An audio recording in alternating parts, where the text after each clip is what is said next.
pergi ke salah satu CV yang berada di Karawang. Nah, CV apa ya Kak? CV Sultan Jaya Raya. Ya, CV Sultan Jaya Raya yang mana di sini kita akan melakukan observasi mengenai CV tersebut. Ayo ikuti kami.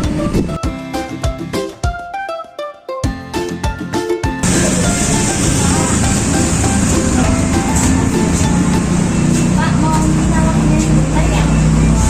Mengenai CV Sultan Jaya Raya. Oh, boleh. Baik Pak, perkenalkan saya Anissa Bintu ini dan teman saya Amanda, Anis dan Amanda. Ya, Anissa dan Amanda. Dan kami dari mahasiswa Universitas Buana Perjuangan Karawang. Di semester 7 ini kami ada pengajian persediaan Pak mengenai persediaan di CV atau UMKM. Nah, di sini kebetulan kan kita menjadi CV Sultan Jaya Raya untuk kami tanyakan mengenai manajemen persediaannya Pak. Nama CV yang Bapak mau ini CV apa Pak? CV Sultan Jaya Raya. Sultan Jaya Raya. Nah, tahun berjalannya ini udah berapa tahun Pak? Tahun setengah. Sudah setahun setengah ya. Tahun Berarti dari 2022 tahun 2022 kemarin. pertengahan atau Pertengahan. awal 2022. Nah, berarti udah lumayan lama ya Pak ya? Jalan. Ya masih pemula lah sebutannya. Ini CV-nya bergerak di bidang apa Pak? Sebetulnya tuh di pengadaan kalau untuk ini untuk kebutuhan industri. Sama kalau untuk yang existing selalu berjalan itu di bidang usaha oli untuk supply ke bengkel-bengkel. Jadi ke bengkel-bengkel yang sekiranya ada di daerah mana saja? Karawang, khususnya Karawang ya. Kita masih mencakup di Karawang dulu aja gitu. Tapi kalau misalkan kita punya kesempatan mungkin bisa keluar Karawang juga ya nggak apa-apa, gitu kan, kita nikmati lah. Kalau proses penjualan dengan konsumen ini bagaimana Pak? Cara CV menjaga persediaan dalam kondisi yang stabil. Menjaga persediaan. Ya. Gini, biasanya apa namanya perusahaan itu kan dia punya penjualan, gitu kan. Katakanlah record penjualan kuartal sekarang udah kuartal 4 ya, kuartal 3 itu berapa gitu kan dari sekian banyaknya produk. Khususnya saya kan di bidang oli ya, ada macam-macam produk. Artinya kita punya inventory stok kan. Mana nih yang paling banyak peminatnya, ya kan? Habis itu yang paling banyak peminatnya itu kalau kita dibagi rata-rata, dibagi persentasenya, dia berapa persen? Misalnya contoh, saya penjualan itu 1000 botol gitu kan, 1000 piece. Oh ternyata produk Honda itu bisa laku 500 piece gitu kan. Yang produk-produk lain itu separuhnya campur-campur, ada merek-merek kayak Federal, merek Shell, yang mau campur-campur, cuma Honda sendiri udah 500. Artinya kebutuhan inventory stock saya harus dibandingkan di Honda, itu udah pasti. Cuma nanti ada beberapa persentase saya kebutuhannya berapa dari 500 ini nih. Apakah 10%, apakah 20% gitu kan, dari 500. Biasanya kalau saya hitung 500, stoknya itu kan 20%. Yang lingkupnya yang penjualannya tertinggi, ya kan? Misalnya 500 botol nih produk Honda, oli Honda. Kalau saya ngambil inventory stoknya itu 20%, berarti saya butuh 100 botol yang harus ada tersedia di kantor. Gitu. Jadi menjaga persediaannya itu tergantung dengan produk yang diminati. Betul. Soalnya kalau kita percuma dong. Kalau misalkan kita konsumen minatnya produk A, kita nyatanya malah produk B. Buat apa produk B gitu kan? Nanti kita malah ribet ngurusin buat menjual gimana caranya kan gitu kan? Nah, kalau proses penjualan dengan konsumennya itu gimana Pak? Maksudnya melalui langsung face to face dengan konsumen atau Bapak ada karyawan? Oh gini, untuk awal sih ya sendiri lah ya. Untuk awal waktu merintis, cuma sekarang kan udah ada tim gitu. Jadi dia ngedirect marketing, jadi door to door ke bengkel. Ke bengkel sifatnya, walaupun kita tidak menutup kemungkinan lewat jalur relasi.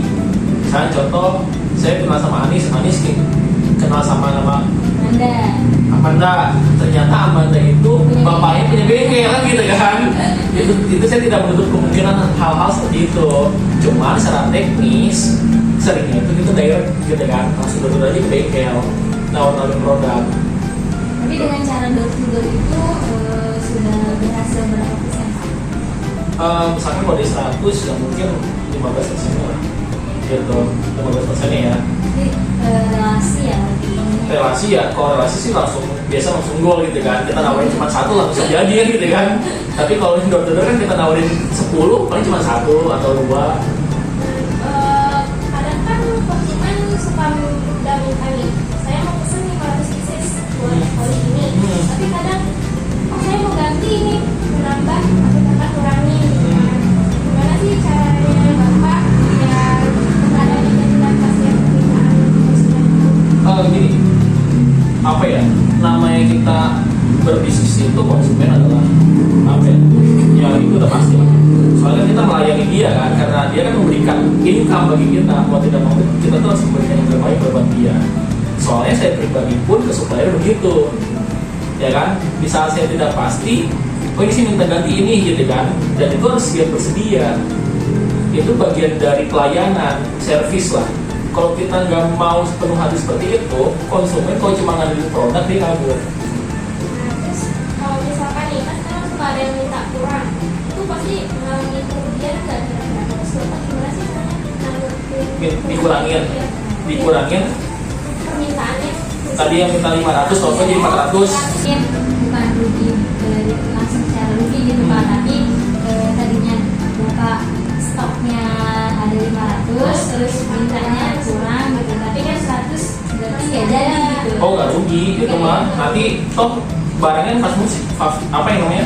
fast moving, nanti di konsumen yang lain pasti ada yang mau gitu kan, itu nggak jadi masalah. Soalnya kenapa, barang yang saya jual, produk-produknya termasuk inventory stoknya itu barang-barang yang sudah kami survei malam yang laku gitu. Jadi kami nggak gegabah nyimpen stok yang memang konsumen aja nggak minat gitu. Jadi misalnya sih ini es gitu kan, saya survei, Ani suka gak, Manda suka gak gitu kan. Kalau ternyata kalian berdua nggak suka, ngapain saya harus punya stok ini? Ini pasti rugi karena barangnya nggak laku gitu. Tapi kalau misalkan Anis doang yang suka, Manda enggak, tetap saya stok tapi nggak banyak. Sehingga kalaupun Anis katakan tiba-tiba di cancel, suatu saat kan Anis pasti bakal beli. Soalnya itu kebutuhan buat bengkelnya gitu kan. Jadi pasti nggak rugi. Toh barangnya nggak busuk. Untuk kesediaan ini kan berarti Bapak pesen ke apa ya, ke perusahaannya.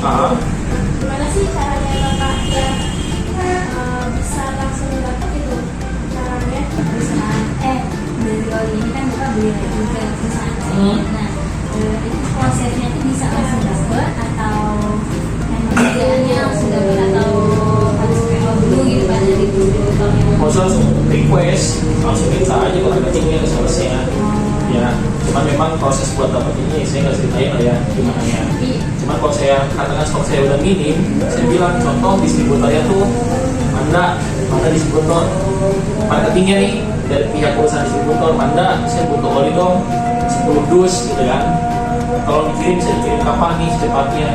Kalau kata Manda, oh Pak pengiriman besok ya udah besok gitu. Nggak sulit ya Pak ya? Nggak sulit gitu kan. Soalnya karena kita kan udah bermitra sama perusahaan distributornya. Kalau untuk catatan pasnya sendiri Bapak buat? Oh buat biasanya gini, saya tuh bikin laporan akhir bulan ya kan. Misalkan di akhir bulan November kemarin saya punya stok atas 1000 piece. Nanti saya bakal ngecek lagi nih akhir bulan Desember saya punya berapa. Sisa atau? Enggak, saya masih stok itu soalnya bagian dari aset gitu. Apakah aset saya bertambah atau enggak? Kalau misalkan asetnya berkurang, harus kas laporan keuangan saya apakah uang cashnya bertambah atau enggak. Soalnya asetnya berkurang kan.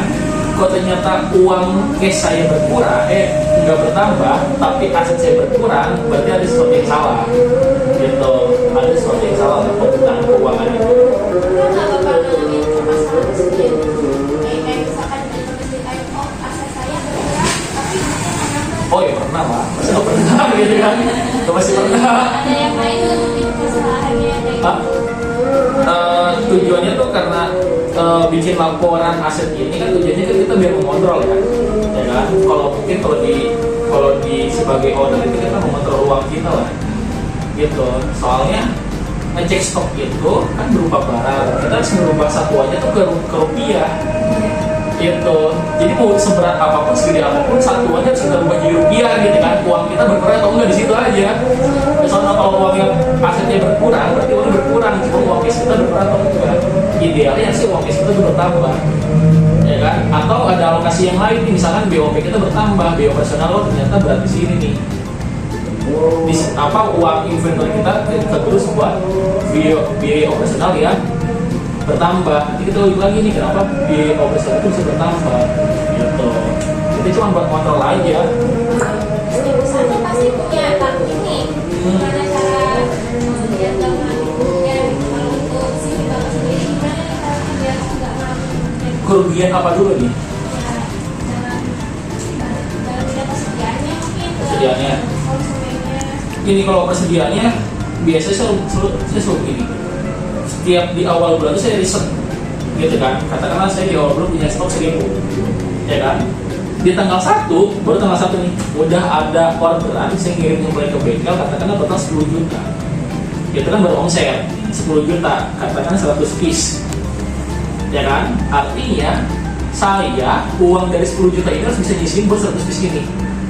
Harus minimal barang uang modal HPP itu harus balik lagi jadi barang, sehingga inventory stoknya tetap aman gitu. Jadi kan kita namanya usaha kan ada modal sama keuntungan kan. Kita kan menjual keuntungan sama modal yang kita jual tuh, kita sisihin modalnya, kita balikin buat belanja, buat order barang lagi, jadi sehingga stok persediaan kita tetap aman.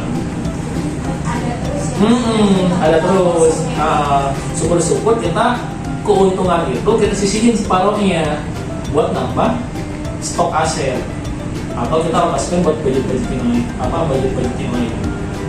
Kalau dari sisi bapak sendiri nih, oleh yang paling laku itu apa? Itu udah pasti kita lihat aja lah kacamata konsumen gitu kan, banyak pakai motor apa gitu kan. Gitu. Iya. Kacamata konsumen aja lebih banyak motor apa gitu kan. Kalau banyak motor itu ya udah ketahuan. Untuk bapak nyuplai ke setiap bengkel itu dari karena ada komplain gitu dari si bengkelnya, karena ada komplain atau belum? Oh iya pasti lah, ada komplain ya pasti. Tapi bapak menanggapinya dengan baik gitu ya, nggak memutus jaringan hubungan bapak dengan. Oh nggak boleh itu, nggak boleh, jangan terputus. Nggak boleh, kita kalau terputus kita nggak dapat duit masalahnya gitu. Hubungan dengan para konsumen pasti baik ya pak ya. Itu harus dijaga gitu kan, soalnya dijaga konsumen itu kan memberikan kita uang lah gitu kan, buat menghidupi diri kita sama karyawan dan keluarga.